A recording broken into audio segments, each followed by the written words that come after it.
What is good, YouTube? DJ 24 ounces is not enough here, bringing you guys the subtle voices of Robbie. Remember when you could supersize that drink and just get enough soda in your body to get you going for the day? I remember. And you guys remember that Szechuan sauce that many people were fighting about like it was 1999? I remember. So today we're going to be talking about Cyberse. And I'm not going to lie to you, I'm going to be comparing them a lot to Performa Pals. Yes, I know one is an archetype, one is a type in the game of Yu-Gi-Oh! But damn, yo, when you going to get good Cyberse? I just have to sigh there for a second, because Cyberse have so many good cards going for them. So many gimmicks, so many things that they could do to please your mom. But in fact, they just don't have it. So, much like the Psychic Monsters when they first came out, the Psychic Monsters were a little bit fantastic. They were doing really weird things. No one kind of had an idea what they were doing. And then Jeff Jones put all the pieces together. We got Psychic Wizard and all those other Psychic Monsters combined with Grand Soil.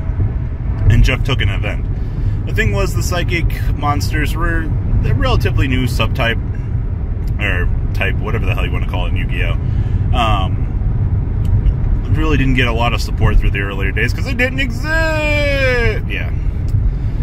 So Jeff was the first one to take Psychics and top with them, but that was only after they had gotten a good chunk of support, and you know, that's Mind Over Matter and garbage like that, Mind Master. It really added to the fuel, you know. But we don't really have anything like Emergency Cyberse or anything like, especially something a card that particularly starts a insane combo. And it honestly took Emergency Teleport and the time that it was in to kind of break that archetype.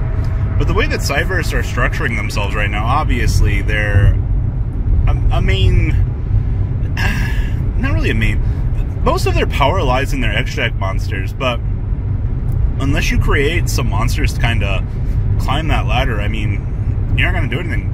You know, look at Performa Pal. Performa Pal was the last, what was it, Yuya? God, I never remember the RGB guy anymore because we're so past him. But when they introduced pendulums and shit like that, a lot of the player base was like, oh, well, this is cool. I guess being able to spam offload a bunch of monsters from my hand is incredibly broken. I also remember Time Star Magician and Time Gazer Magician, whatever the hell their names were. People like trying to pendulum summon out like a bunch of gadgets. Like, there was a lot of fun stuff that we were basically getting introduced to at that time. But on the downside of that equation, oh yes, my favorite, the downside. The pendulum archetype started off very slow. You know, we were still very, very well into, you know, the Xyz era and things like that during that time. And then it wasn't really until we started getting things like Metal Foes and, oh man, even like the Performa Pal deck. You guys remember Tier 0 Performa Pals, right? You know, Guitar Turtle, Little Isdraw, you know, yes, and let's not forget Pendulum Sorcerer himself. It was within the range of all of these cards that kind of just broke the archetype, honestly. And man, the draw power, the potency, just the craziness that came with that engine, like, it broke Performa Pal. And you know, it actually just broke the pendulum archetype as a whole, honestly. Like, being able to resolve draw power within your deck, the ability to produce infinity, and, you know, don't forget, like, this is also the time that we had Ptolemaios, so you're also getting some of the most broken Xyz monsters in the game. But Jesus, man, when you combine two broken archetypes together, you know, you just kind of get this brokenness. Kind of reminds me of Zoo post pendulum format. You know, pendulums were doing so much, and we get the craziest Xyz-based archetype that we've ever seen. It's like we were an era off or something. But the evolution that was just there was insane. Now, when you get to Cyberse, you generally, you think of like Decode Talker and things like that, the ability to use the power code monsters to basically advance your strategy. And like I said, a majority of the power for this deck is located in the extra deck. you know, you look at these monsters, and they're all great, but you need some way to go up that ladder. You know, you need some stepping stones, and that's what the deck doesn't really have right now. We don't have just broken main decked monsters that you can just kind of throw in. I mean, like, things like Dot Scraper and things like that, they're cute, but the way that his deck has been in the anime, it's just kind of stepping stones. You know, the main deck Cyberse monsters aren't broken. You know, like, they don't even really have an archetype. It's just, I guess, Code is their archetype, I guess. But if you give them the main guy a subset of monsters like Performapals or something like that, hell, look at fucking Yusei's junk monsters. You know, at least he had a engine that he could call upon. You know, I don't know so much about Mr. Hope guy. I don't even remember his name. Astral and his little friend. God, I can't remember his name. It's so bad. See, this is how much I like the old animes.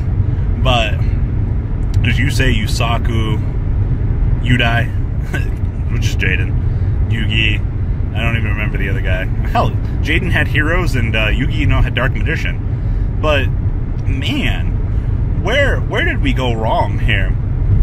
I just feel that for Cyberse to get broken, you're going to have to focus on something main deck based. You know, you're going to have to create an archetype within the Cyberse home that basically would represent, you know, like the Code monsters to a degree. And until we get to that point, honestly, it's gonna be a hot minute before Konami goes to do that, because the anime is on really its second arc right now. And because of the way that the anime is going and things like that, hell, his sub-character, this is going to be a spoiler, you know, the fire guy helping him out, he's got more of an archetype going on than fucking our main character. Our main character's like, spam offload a bunch of powerful Code monsters. Alright, lol, climb the ladder, link summon, link summon, link summon. Alright, well, 12 minutes and the anime is gone. I've stepped up the ladder 4 times. I'm at Firewall Dragon with no co-link. Alright, pass turn. Like, just, what is life? But, Robbie, what do you think they need to do? Well, if we've learned anything from looking at Psychics and Performapals, Psychics had the ability to banish, sift through the deck, and create massive potential. And then, if you look at our good friends Performapal had the ability to spam load a bunch of monsters. And then to top things off, you get more into the draw side that Lizard, Draw, and Turtle kind of granted to the deck. I mean, draw power is one of the things that we need for competitive Yu-Gi-Oh! To actually flourish. You know, you'd be surprised the amount of times just like dead potential is wasted. And I mean, dead potential is, you know, hey, did I have the ability to recuperate off of my board was broken, things like that. No, trust me, that draw power, you'll be thankful that you have it later, because that shit is what makes the world go round.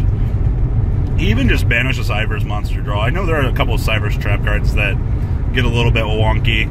They have the ability to kind of act as draw cards. Recoded Alive is also something cool, but unfortunately, to bump this archetype up from just being casual to the competitive scene, trap cards, unless it's named Infinite Impermanence, Evenly Matched, or any card with Solemn in its name that's good, you know, you kind of have to make a sacrifice somewhere along the way there. And unless you can activate it from your hand by only controlling one, I don't see any part. It's not good. Short end of the stick there, you know. But this is just the ramblings of a little lonely Chicken McNugget on his way home from locals, just reminding everybody that just because my sensual voice keeps you happy doesn't mean that you should be lonely, because it's my job. So remember, guys, somebody's got to complain about these archetypes, and it sure as hell ain't gonna be me.